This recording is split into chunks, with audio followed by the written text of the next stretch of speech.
Muy buenas a todos, amigos y amigas. Mañana, tarde, España, América, otros continentes. Bueno, mi nombre es Pedro Ortega y bueno, los que sois habituales del Congreso sobre Arte, Literatura y Cultura Alternativa ya me conocéis de sobra, pero bueno, para los que no habéis tenido, no me habéis conocido en otras ocasiones, pues bueno, comentaros que tengo formación como ingeniero industrial, aunque digamos que vino después mi vocación verdadera y por ello cursé estudios de historia del arte y me doctoré en filosofía en la especialidad de estética, y es por ello que mis comunicaciones, mis conferencias en este congreso a lo largo de los años han versado siempre sobre temas relacionados con el mundo del arte, ¿no? de la creatividad, de la creación.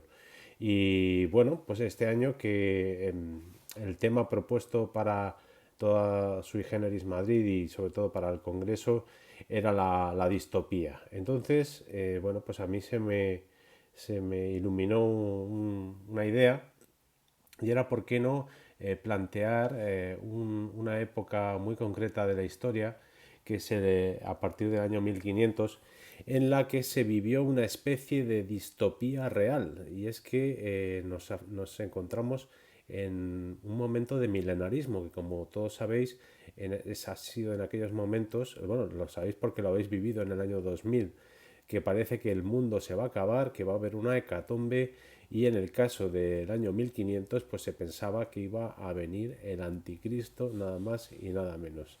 Así que en esa circunstancia, en ese momento en que los cristianos, bueno, vamos a ver ahora cómo, digamos, hay ilustraciones del Apocalipsis.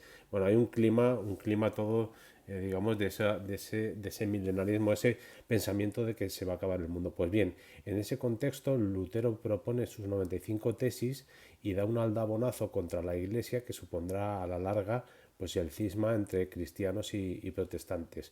Pues bien, buena parte de esa batalla la ganó Lutero gracias a las imágenes. Así que el tema que hoy vamos a tratar es el de Lutero y las imágenes apocalípticas contra el papado. Como digo, un tema muy curioso, no muy conocido, y el que espero que disfrutéis a continuación. Así que voy ya con la presentación que os traigo en estos momentos. Un segundo y estoy con vosotros otra vez. Bueno, pues ya vamos con el tema que comentaba antes, este de Lutero y las imágenes apocalípticas contra el papado, y vamos a ir poniéndonos en contexto. Lo que yo os decía anteriormente, una distopía real, podemos hablar de un ambiente distópico que se vivió en primera persona por los, digamos, los cristianos de ese entorno al año 1500. Pues bueno, pues ahí tenemos un poco la idea de que en el Apocalipsis de San Juan, pues los cristianos pues tienen como en su credo que llegará algún día el fin del mundo con la segunda venida de Cristo, el juicio de los vivos y los muertos, y bueno, toda esta serie de episodios que darán paso a una, digamos, a una época de esplendor, digamos, después de esta época, digamos, un tanto eh, dominada por el pecado y el diablo. Sabemos que cuando llegue ese apocalipsis, lo que sucederá será que habrá un periodo de terror. Sabemos que vendrá el anticristo, el oponente a Cristo. Habrá, digamos, una batalla y será Cristo el que salga triunfante después de esa contienda. Y acontecerá esto, como decía antes, con la resurrección de los muertos y con el juicio final. Bueno, pues estamos, como decía, en el año 1500, y por esa cifra redonda, como comentábamos antes, pues ahí está la idea de que va a llegar en ese momento el fin del mundo, el apocalipsis. Así que también, aparte de esta fuente, hay que comentar que hay una leyenda medieval que había propagado la llegada del anticristo y que estaba basada en el libro de Daniel, es otra de las fuentes que nos hablan del fin del mundo. El caso es que bueno, llega ese momento y lo que se piensa es quiénes pueden ser los candidatos a encarnar la figura del anticristo. Pues tienen que ser alguna personalidad relevante o alguna digamos, corriente contraria al cristianismo. Se pensó, por ejemplo, en los turcos, ¿no? El turco, como se decía en la época, que fuera el anticristo, eran mahometanos que atacaban a los cristianos y además acababan de conquistar Constantinopla, con lo cual la amenaza de los turcos por el Mediterráneo estaba más que presente. Otro que se le pudo atribuir que fuera el anticristo fue el líder anabaptista Thomas Munzer. Y luego la figura que más nos compete en la charla de hoy es que hubo una serie de personajes críticos contra la Iglesia Católica que dijeron que el anticristo no era nada más ni nada menos que el Papa de Roma. Bueno, y eso es un poco donde vamos a ahondar ahora. Pero sí quería haceros una reflexión a la vista también de algunos magníficos grabados de esos apocalipsis que, como os decía, se diseñaron a finales o sea, unos años antes de 1500. En concreto, tenemos el Apocalipsis de Durero, grabado en 1499. Aquí, por ejemplo, veis que nos muestra Lutero los cuatro jinetes del Apocalipsis, que es una de las fases de este libro de San Juan, y que nos habla, pues eso, de cómo arrasan estos cuatro jinetes con toda la población humana. Entonces, ¿qué nos cuenta el Apocalipsis? Pues esta venida de los cuatro jinetes como un primer paso, seguido sobre desastres sobre tierra, mar, aguas y el cielo, la aparición del dragón de 7 cabezas y las 2 bestias, las 7 plagas, la caída de Babilonia, que era la ciudad ramera de Babilonia, como así la llamaban, también la aparición del ángel exterminador, para luego llegar al combate entre Cristo y el anticristo y la llegada del juicio final. Una vez llegado que se decante la balanza en un sentido o en otro para que los cristianos sobrevivan o caigan al infierno, pues llegará por fin la nueva Jerusalén, que habitarán un poco en felicidad todos los buenos cristianos que en el mundo han sido. Seguimos con otra ilustración de Durero, esta vez con la bestia de las 7 cabezas que mencionaba antes. Y aquí quería hacer un pequeño comentario. Si os fijáis, esta mujer del Apocalipsis, que es la que vence a la bestia, está sobre una luna en cuarto creciente. Pues bien, esta atribución, esta descripción de esta mujer del Apocalipsis es la que se ha querido ver en las representaciones de la Inmaculada Concepción, porque dice que está sobre una luna en cuarto creciente tachonada de estrellas, que ahora no se ve, y con algunas filacterias o cartelas que, digamos, alaban sus virtudes. O sea que esta mujer que vemos aquí, esta mujer del Apocalipsis, sería otra versión de la que saca sus atributos la representación de la Inmaculada Concepción. He mencionado vamos, hemos visto estas ilustraciones de Durero, pero hubo otros apocalipsis como el de Lucas Cranach, que también fue muy relevante en la época. Estábamos hablando antes, hemos hablado de ese ambiente de milenarismo y de la separación de los reformadores de los católicos. Y es que, bueno, aquí viene un problema que puede parecer aleatorio, pero no lo es en absoluto. Pensemos que en el siglo XV y en el siglo XVI se estaba construyendo la Basílica de San Pedro en el Vaticano. O sea que estamos en el momento en el que se estaba erigiendo el mayor templo de la cristiandad. Y el Papa, bueno, mejor dicho, los papas no dudaron ni un momento de invertir todo el dinero y los recursos habidos y por haber para construir una iglesia tan fastuosa que dejara pues anonadados a cualquiera. Así, de hecho, así es en realidad, ¿no? El Vaticano, el San Pedro del Vaticano es algo colosal, es una barbarie de belleza y bueno, desde luego de boato en contra de lo que predica la Iglesia, ¿no? Que es la pobreza. Pero bueno, ¿qué sucede en aquel momento? Pues que el dinero se empieza a acabar. El dinero empieza a acabar y el Papa decide utilizar el miedo de sus fieles para sacarle rédito económico. ¿Y qué va a hacer? Vender indulgencias. Va a vender digamos, el perdón de los pecados a los pecadores por una suma bastante importante de dinero. Así que pecadores de todo el urbe católico se van a acercar a Roma a pagar su dinero para conseguir esa indulgencia plenaria que le lleve directamente hacia el cielo. Entonces, bueno, esta no era la única razón, pero quizás sí la más importante y que desata el fervor contrario de algunos personajes, como es el caso del alemán Martín Lutero, que se indigna con esta práctica de las indulgencias.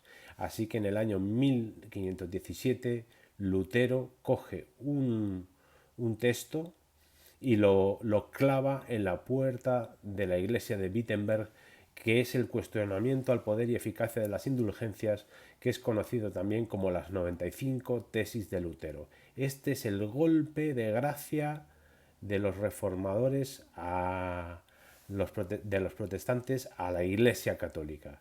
Y es que a partir de aquí y con núcleo en Alemania, de hecho todas las imágenes que vamos a ver se circunscriben al ámbito germánico, pues digamos que esa zona va a ser favorable a Lutero y van a luchar contra el Papa de Roma con todas las herramientas habidas por haber y, como no, con la propaganda a través de las imágenes. Así que de esta manera da el pistoletazo de salida a la reforma protestante y con ella empieza la guerra entre reformistas y católicos. Y aquí es donde tiene su sentido lo que yo os comentaba anteriormente, que es la guerra de las imágenes.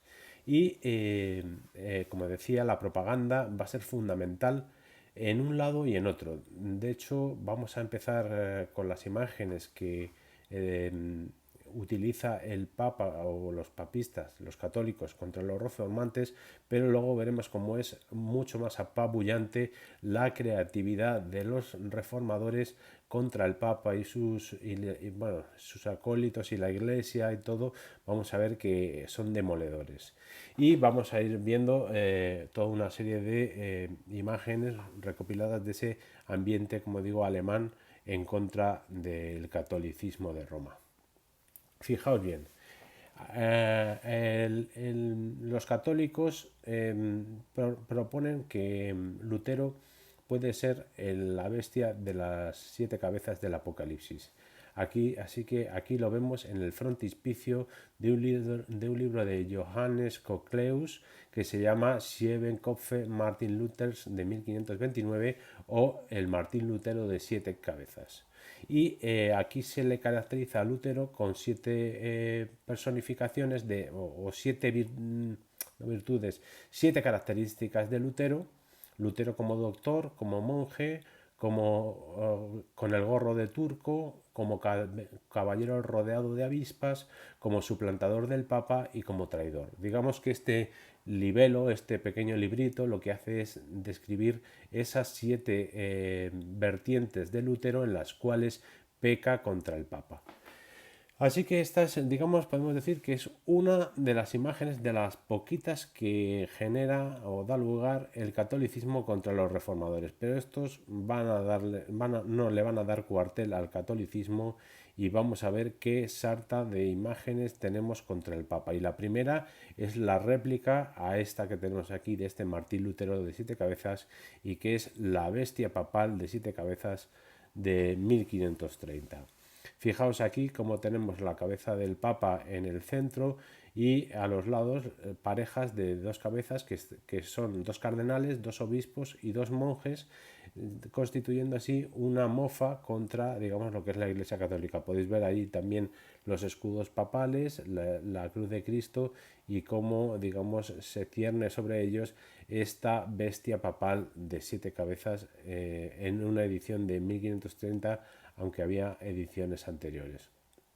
Por otra parte, artistas tan importantes como Hans Holbein se ponen del lado de Martín Lutero. Aquí tenéis dos ilustraciones para un libro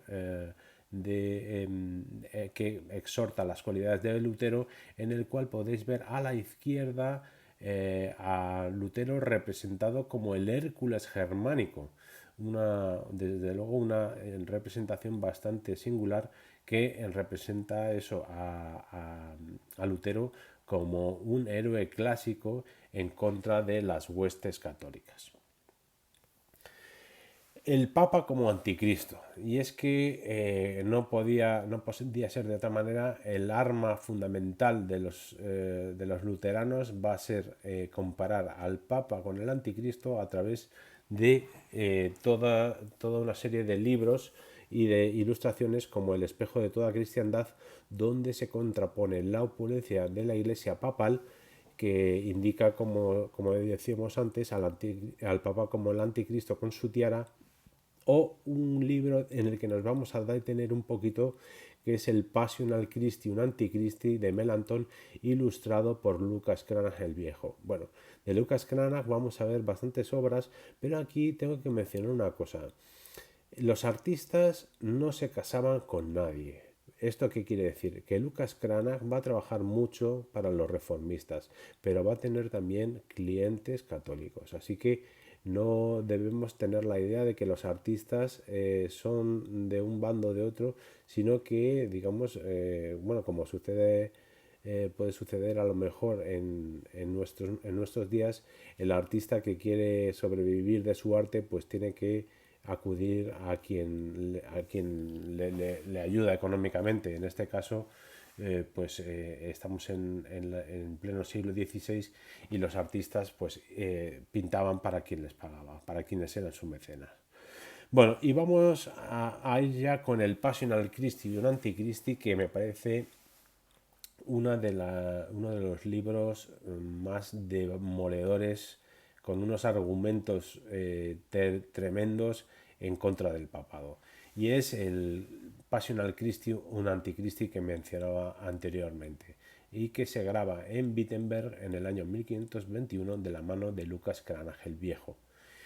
Y lo que vamos a ver es lo que se llama la antítesis de Melanchthon. O sea, va a anteponer, digamos, se abre el libro y en dos páginas opuestas tenemos un grabado que hace referencia a la vida de Cristo y otro que se contrapone como la vida del Papa. Fijaos aquí en estas dos imágenes. Tenemos en primer lugar a la izquierda Cristo coronado con la corona de espinas. Le están colocando la corona de espinas. Y el Papa está siendo coronado con la tiara papal de oro. O sea que aquí tenemos una primera contradicción, o sea, contraposición del sufrimiento de Cristo con la corona de espinas, mientras que el Papa lo coronan con toda pompa y boato. Aquí tenemos otra del Passional Christi y Antichristi. Cristo entrando en Jerusalén en un burro, mientras que el Papa sale a la batalla con todas sus huestes montados a caballo. ¿Qué más? Seguimos. Otra de las parejas sería esta de Cristo lavando los pies a sus discípulos, a los pobres, mientras que en la otra vemos cómo los nobles, cómo los cardenales besan los pies del Papa. De nuevo, otra contraposición sin ambajes. La siguiente imagen es Cristo portando la cruz de camino al Calvario, mientras que el Papa está sentado y está siendo transportado en andas sin ni siquiera tener que andar. Así que aquí tenemos otra contraposición. Y creo que es la última que os traigo en esta ocasión, es Cristo arremetiendo contra los mercaderes en una página, mientras que en la otra tenemos al Papa comerciando con los mercaderes, con esas indulgencias que le están pagando los ricos, los poderosos, que quieren tener la vida eterna en el otro mundo. Bueno, pues hemos hablado un poco de las ilustraciones de la antítesis Melanchthon. Podemos comentar que está basado en una que estaba basado en una profecía del libro de Daniel y continuando con una leyenda popular durante la Edad Media, y que bueno, que esos contrastes de imágenes pues muestran esa simetría entre la humildad de Cristo y la pompa del Papa.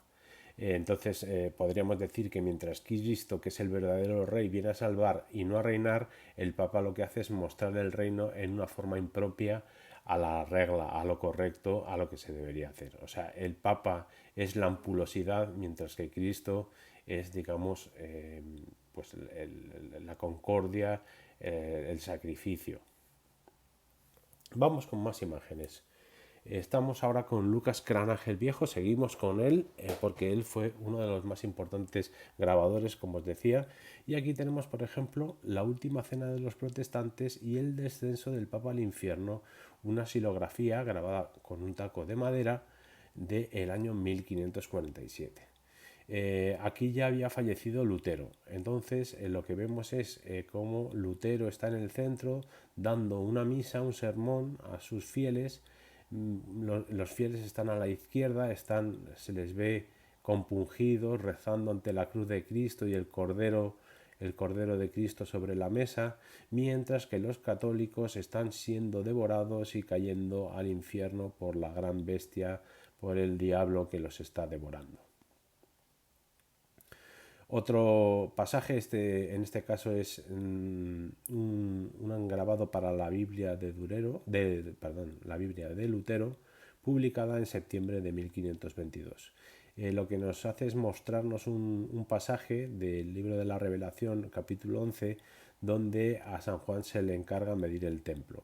Y lo que vemos es en esta ilustración que bajo un bloque de piedra que se ha desplazado, surge una bestia que porta una tiara y que no es otra que el Papa de Roma, pues en esa forma grotesca.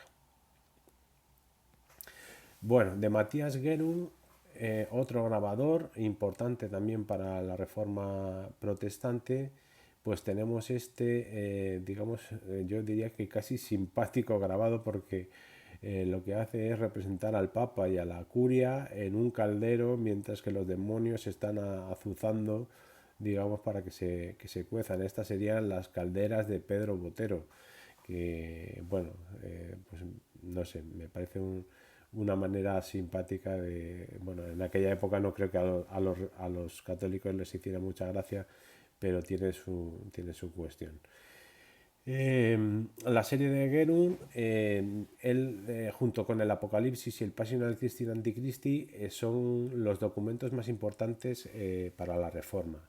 Y el Papa es mostrado en este caso, como decía, junto a otros católicos en el caldero, y se le ve al Papa, se le distingue por la tiara triple papal, y vemos también los demás por sus sombreros, que son obispos y cardenales de esta iglesia que está siendo destruida por sí misma. Bueno, Matías Gerung, seguimos con él. Esta vez tenemos dos grabados tremendamente inquietantes, y es que en ambos lo que hace Gerung es representar, volvemos otra vez a ese pensamiento del milenarismo, representar en un lado el nacimiento del anticristo, lo vemos completamente en primer plano como es un monstruo naciendo del útero de una mujer, y una segunda imagen que se correspondería con el supuesto bautismo, en este caso con llamas y con fuego, del anticristo. Desde luego, dos imágenes tremendamente arrobadoras, tremendamente fuertes, potentes en lo que a su mensaje y su imagen nos representa. Y de nuevo volvería a significar esa llegada del Papa como anticristo. Otras formas de criticar a la Iglesia eran, pues en este caso, representar al diablo, que lo que hace es tocar su melodía a través de la gaita con forma de monje. O sea, los monjes son la gaita del diablo que toca a su son. Así que, bueno, podemos saber un poquito más de ella, puesto que veis ahí que hay un texto, y ahí en el cual dice que el demonio se lamenta de una era pasada, presumiblemente anterior a las actividades de los reformadores, cuando él era capaz de tocar su gaita, aunque está seguro de que la naturaleza pecaminosa del hombre pondrá fin a su pena. Así que aquí tenéis este diablo con la cabeza, con la gaita, con cabeza de monje de Edgar Scholl.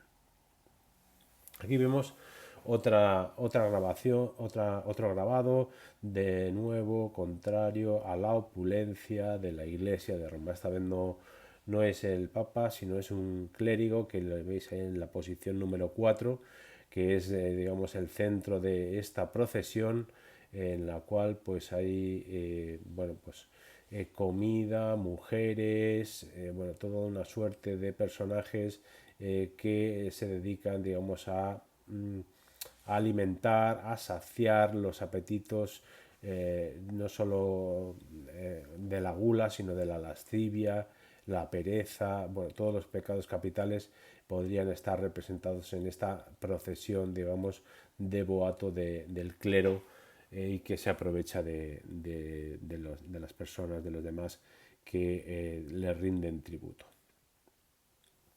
Otra imagen que nos recuerda mucho a la que hemos visto antes de Lucas Cranach, es de Pancras Kempf, es la diferencia entre la verdadera religión de Cristo y la falsa, que nos representa a la izquierda de nuevo los luteranos, con Lutero dando la misa, el Cordero místico en el cielo, Dios Padre acogiendo a Jesucristo en la parte superior izquierda, abajo la mesa de la Eucaristía con la cruz de Cristo, una pila bautismal, mientras que en la falsa religión pues vemos la venta de indulgencias y el enfado de Dios contra la falsa iglesia, que sería en este caso el catolicismo.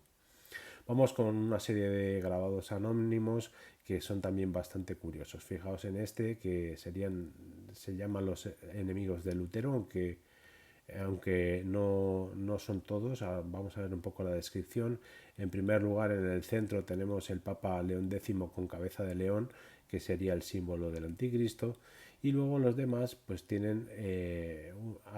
están también personificando animales que tienen su historia. El franciscano Thomas Murner tiene cabeza de gato, le veis a la izquierda. Después está Hieronymus Enser representado como el macho cabrío. Jonas Eck está representado como un cerdo, y el último, Johannes Lund, que era el único defensor de Lutero, está representado como perro fiel a su amo. Y como decía, esta es Los enemigos de Lutero del año 1521. Pasado ya esa primera época, ese primer embate de fuerza contra el catolicismo, ya el luteranismo va cogiendo fuerza, estamos ya en el siglo XVII, y os traigo un par de imágenes de esta época. En este caso vemos al Papa entronizado en el centro de una iglesia en ruinas, que está vacía porque, digamos, ha sido abandonado por sus fieles, y está ocupada esa silla por el anticristo, que es de nuevo el Papa. A cada lado vemos una espada y una bolsa de dinero, que serían un poco los atributos esos de la guerra y del poder del emperador romano. Es el emperador romano se ha postrado a los pies del anticristo, o sea, simbolizando que la iglesia de Roma rinde tributo al diablo. Y el texto explicativo lo que nos dice es que la iglesia está parcialmente cubierta por la autoridad del emperador del Imperio Romano, que es en este caso el tirano español Carlos V y sus acólitos. Así que aquí tenemos una referencia, como no, a los españoles, a Carlos I de España y V de Alemania, emperador que obviamente estaba de parte de los católicos y que fue bastante criticado. Otro grabado del siglo XVII es el Papa como compañero del demonio, que ilustra una versión de un poema burlesco alemán en el cual el Papa se denomina Duivelsmaid, que es el compañero del diablo, y sus sirvientes Duivelsklauen, que son las pinzas del diablo. Bueno, pues aquí vemos el diablo que está en el infierno, y lo que hace es entregar como tributo la tiara papal, la triple tiara papal, como muestra de vasallaje. Volvemos a Hansebal Beham, otra de las imágenes que sería burla a un clérigo, en el cual pues se ataca al clero católico.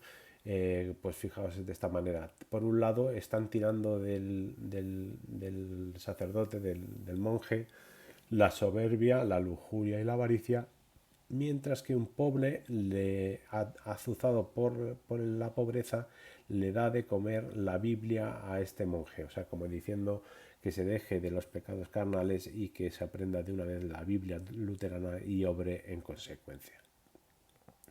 Aquí tenemos otro grabado que representaría la caída del Papa y de sus seguidores al infierno del año 1538, que de nuevo, pues fijaos cómo los católicos están cayendo entre las llamas y van siendo empujados por una serie de monstruos diabólicos, abejas extrañas, bueno, unos seres totalmente grotescos, y en medio, como no, el Papa con su triple tiara está cayendo hacia el interior, y vemos también por sus sombreros pues eso, obispos, cardenales y demás miembros del clero católico.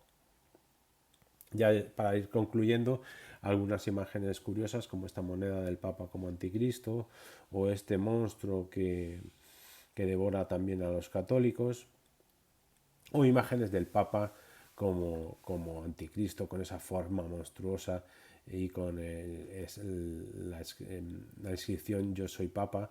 En este caso, en el caso de la derecha, se contrapone las imágenes del Papa Alejandro VI como tal y como anticristo. Y en la versión del anticristo, en la que tenéis en la mano derecha, se le coloca un atributo diabólico, que es el tener una boca en el estómago, de modo que por ahí también puede devorar a sus acólitos. Y ya, bueno, pues cerramos la charla comentando que, bueno, lo que hemos venido viendo, que en el año 1500 se tuvo la creencia de la llegada del Apocalipsis. Es en ese contexto donde, a causa de los dispendios del Papa y de la venta de indulgencias, surgen los movimientos contrarios al Papa de Roma, y fundamentalmente las 95 tesis de Lutero, que promulgaban la Reforma protestante. Luego, pues decir eso, que los reformistas utilizaron con bastante pericia la propaganda, utilizando estas imágenes, relacionando al Papa y los católicos con la venida del Anticristo y del juicio final. Y que se vivió, por tanto, a mi modo de ver, un periodo distópico en el que se creyó realmente que estaba llegando el fin de los tiempos. Bueno, pues hasta aquí mi charla. Espero que os haya gustado y muchas gracias por vuestra atención.